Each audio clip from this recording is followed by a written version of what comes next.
This captivating story could be the basis for a thrilling mystery novel, yet everything described is not fiction but real events. On a winter morning of December 17, 1970, Dr. Walter Trinkler heard a knock on his door. When he opened it, he saw two men dressed in dark clothing.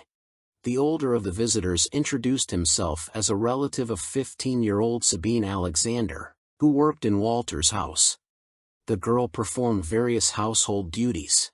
She cleaned, cooked meals, and did the laundry. Dr. Walter considered her a reliable and diligent worker, though he noticed she was somewhat withdrawn, which actually pleased him since he himself didn't care for unnecessary conversation. The men who appeared on his doorstep that morning asked to meet with Sabine. Walter, being a well-mannered person, couldn't refuse them. He invited the guests inside and went to the kitchen to get the girl. At that moment, Sabine was cutting vegetables for breakfast. Upon learning about the men who had come, she silently put down her knife and followed Walter to the front door. The visitors seemed somewhat suspicious to Dr. Walter, so despite them claiming to be Sabine's relatives, he decided not to leave them alone with the girl.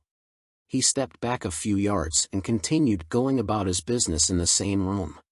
There was no need to eavesdrop on their conversation. The men spoke loudly enough that their discussion could be heard even from 15 feet away. Not even a minute into the older stranger's story, Dr. Walter Trinkler felt horror overtaking him.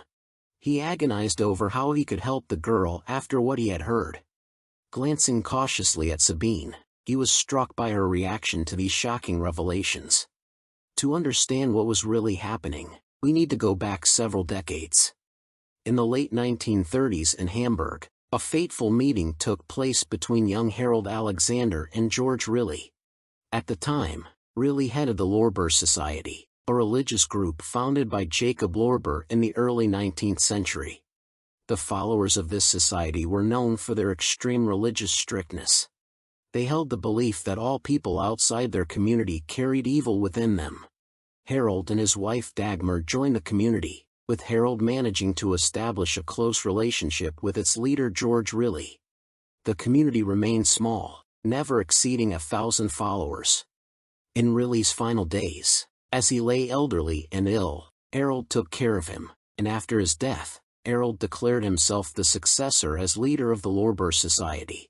The legitimacy of this appointment remained questionable, but the fact remains. After George Riley's death, the reins of the Lorber Society in Hamburg passed to Harold. A distinctive feature of this religious community was their belief that their leader possessed the ability to communicate directly with Christ. A few years after his appointment, Harold made a significant announcement.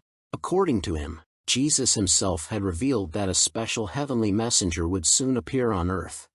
He emphasized that regardless of this messenger's appearance, everyone would be compelled to acknowledge his divine nature. Harold assured that Christ would personally inform him of the Messiah's arrival, after which he would convey this news to all followers of the community. The wait for this momentous event stretched for about a decade, until 1954, when Harold and Dagmar's son Frank was born. It was this infant whom Harold proclaimed as the long-awaited divine messenger. This extraordinary status profoundly impacted the boy's upbringing. His word was law, and his every wish was fulfilled without question. However, the most disturbing events began to unfold when Frank turned 14 and started showing interest in the opposite sex. This created a serious contradiction. According to the community's teachings, all uninitiated were considered carriers of evil. Yet no one had the right to reject the demands of God's chosen one. As a result, Frank's mother Dagmar and his 3 sisters, Marina, Petra, and Sabine, were obligated to satisfy his carnal desires. Soon after, one of the sisters, Petra, began sharing with her friends her feelings of jealousy toward Frank due to his intimacy with the other sisters and their mother, revealing details about their family's intimate life. These revelations quickly spread first among schoolmates, then reached their parents' ears. As often happens in such situations, the Alexander family was genuinely puzzled by society's condemnation of their lifestyle. They were eventually forced to leave Germany, as their way of life, especially the incestuous relationships, provoked sharp disapproval in society.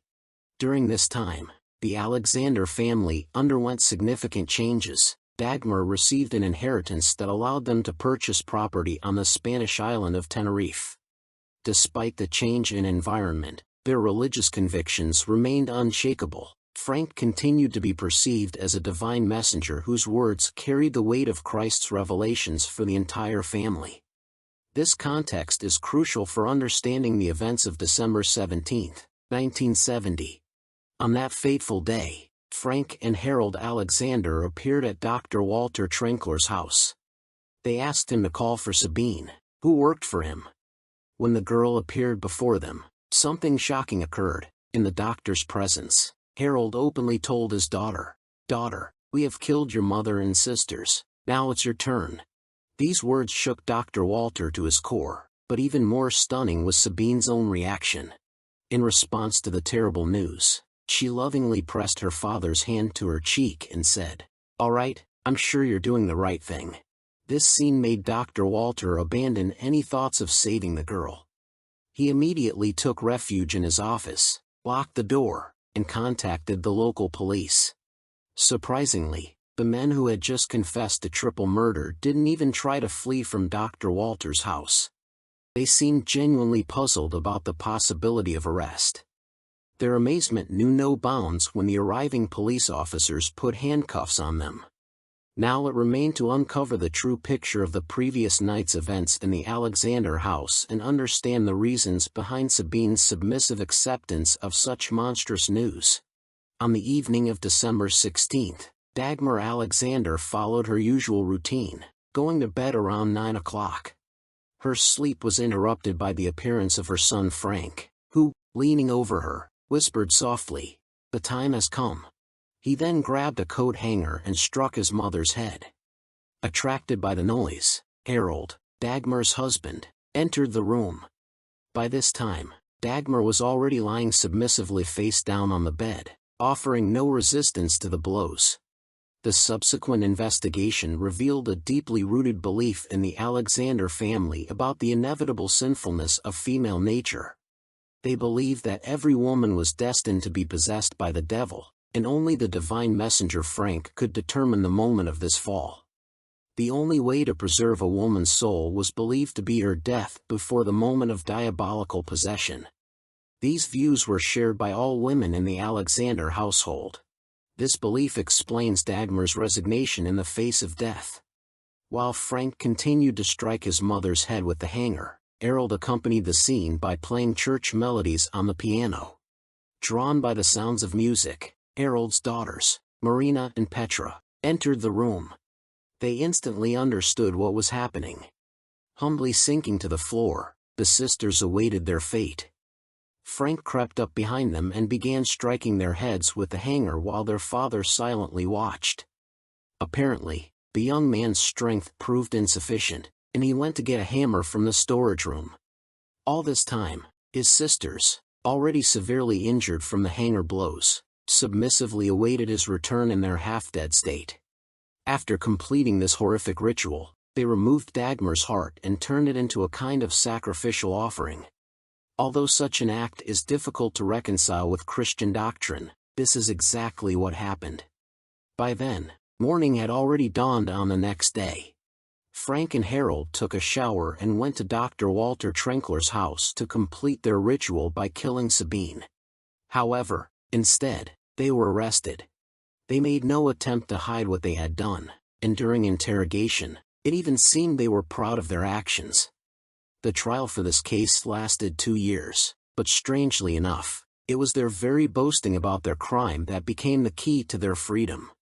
Under Spanish law at the time, Frank and Harold faced the death penalty, but their behavior left the court no choice but to declare them insane, and instead of death, they were sent to a Madrid mental health facility.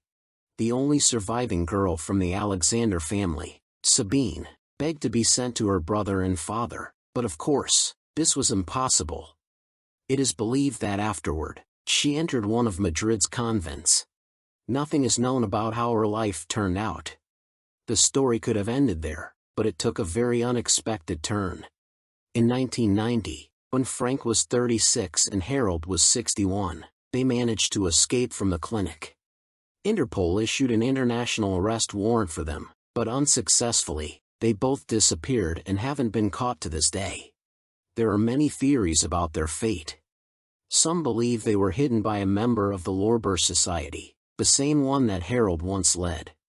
Others think they found Sabine and completed their ritual by killing her and then themselves.